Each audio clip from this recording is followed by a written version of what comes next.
of a good door closing. So the Ford LTD Crown Victoria was manufactured from 1979 until 1991. From 1992 to 2011, it had kind of the more rounded look and the more common look that we know today that a lot of police cars were. The one behind me is a 1986 model year. That is a 4-door, however they also came in 2 doors and station wagons. Station wagons were sometimes called 5 doors, I believe just because of the one on the back. A majority of them, just like this one, come with the 302s. Some of them also have 351s or 255s, but most of them did not come with that in America. Some of them in other countries had that, or some of them for a couple of years had that, mostly just because of emissions. Crown Vic was based off of the Ford Panther rear-wheel drive platform from the 70s.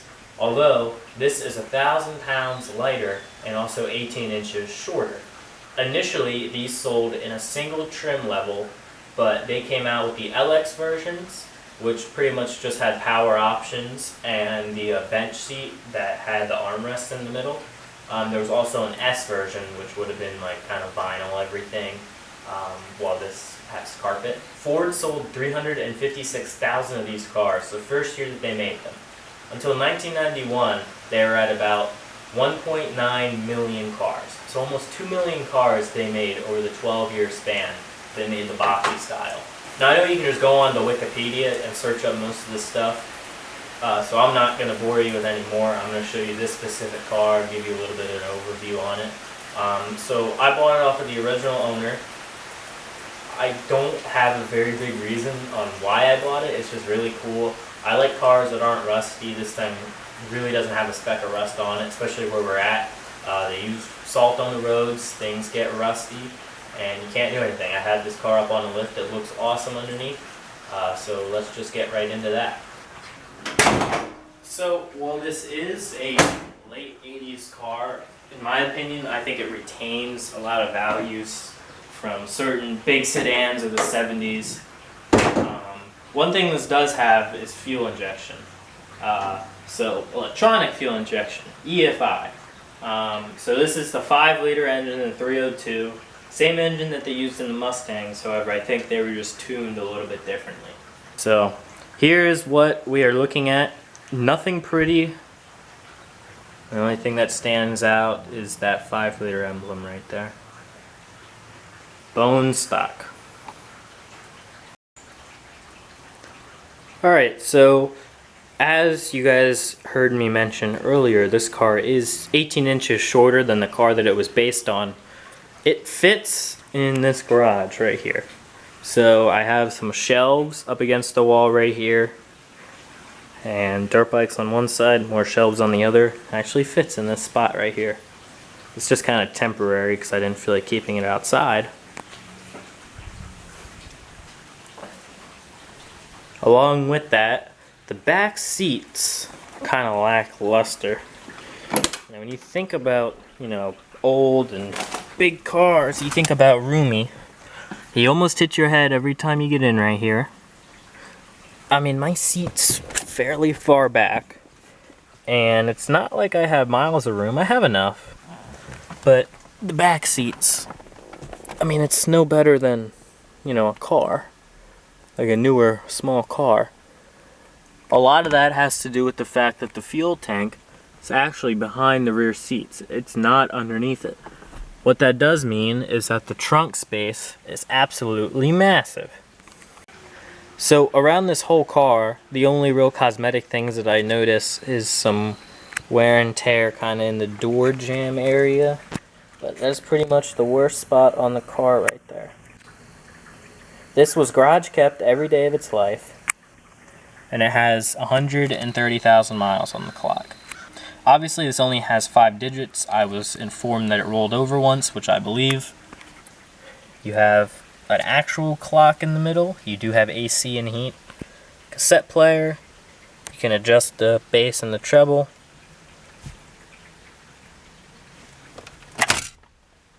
Ashtray that was never used. It's just, this car specifically is just overall a nice example of these. Okay, I know this does not apply to most people, but this is my first street legal car. I've had, I'm not that old, I've only had so many cars in my life. I had a Miata and a Hyundai Excel, never had them street legal. As you might be able to see in the background, I have my Ford truck. But with the antique tags, and with it being so old, you can have antique insurance as long as you don't drive it, that much. You can pay $7 a month of car insurance, which, being young, that's helpful. When you're older, you have more driving experience, you might have more cars, your rates are lower anyways. That's just the one part that I really like about this thing.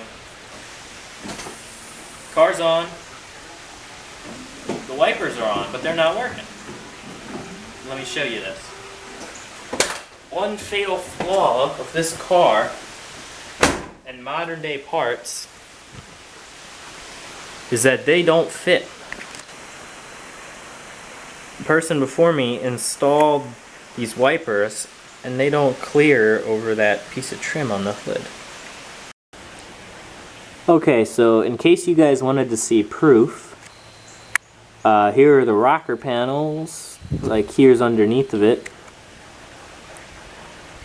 It's nuts, there's no rust.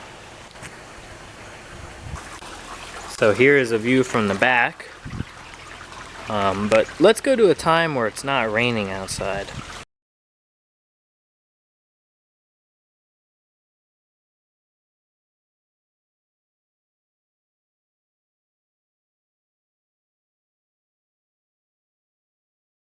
Okay, so right there, as you saw in that time lapse, I wanted to change both the serpentine belts, and while you're doing that, you really should check all your bearings and such. And this is our tensioner right here, and I don't know if you can hear that, but it's ever so slightly loose, but it also makes a noise. Okay, so for anyone who has one of these Crown Vics, or probably even these 5-liter motors, they don't sell this exact tensioner anymore. What you have to do is buy the new style and then actually change the pulley. So you can see they're different. Now, to get this newer part, you gotta order it online. Then you order it online, and it's completely different. So you can see this one's significantly smaller, and it comes with a different pulley, which is no problem if I just had to change the pulley, but the whole bracket's different. So yeah, so what I'm gonna have to do now is cut this pulley off and manufacture something onto here. So that's awesome. Cut the hump off flush, drilled a hole, and tapped it. So now, I guess I gotta make sure it's clean.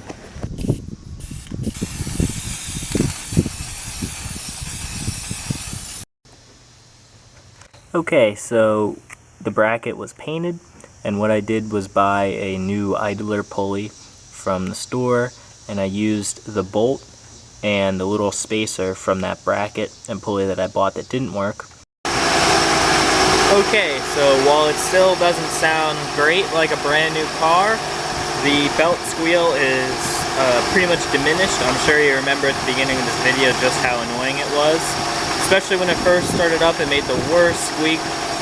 So now you can see that idler is spinning. So pretty much, it's homemade, but it's how it should be. It's bolt and drilled and tapped into the original bracket. So, this thing is now smooth as butter. Exhaust is completely stock. No belt squeaks, no nothing, just nice. So, as we drive this thing, it's one of the smoothest vehicles I've ever driven. Another car I have a lot of experience with is a 1970 Plymouth Fury.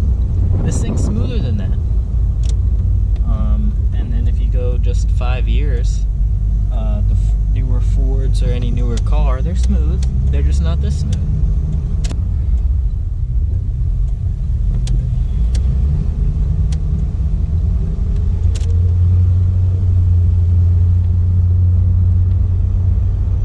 This thing does actually get about 17.5 miles per gallon, which is pretty good. I might drive it a little different than some people. I'm sure if you were flooring it everywhere, it would be a little different, but you don't really need to. It does get up to speed quite comfortably without flooring it. Nothing like a modern day car. But here, this is a pretty bad bump over the road, under the road actually, to go down. And my truck, it would just feel like you're going over like a rock pile. And this thing, it's smooth, you don't notice it. Can't complain. There's not a whole lot else to say about this. It's just a very nice driving vehicle. It's got the one finger steering.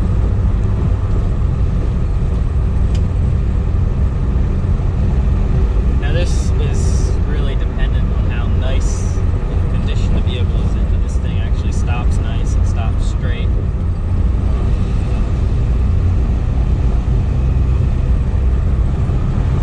Want to see a magic trick that I can do? I can bring the camera all the way up. That's quite fancy.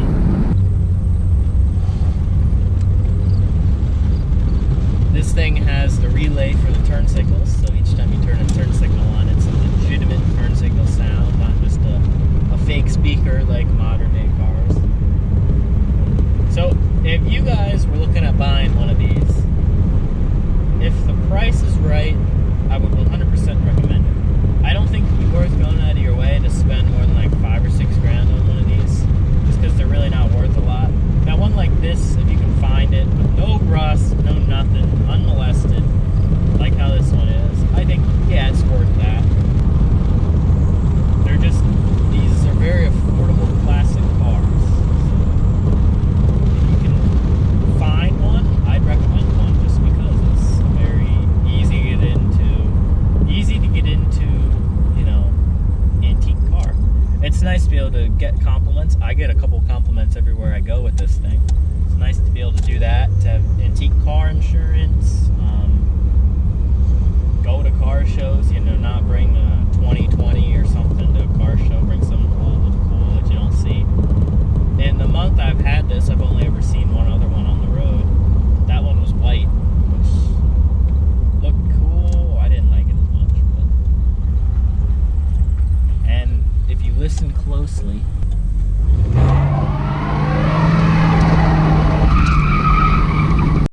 it does do burnouts.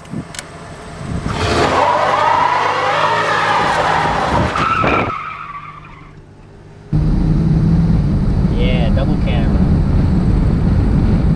I know most of you guys won't be doing burnouts all the time, but that's the power to burn the tires off. I think that's because the tires are so skinny that there's no grip to begin with.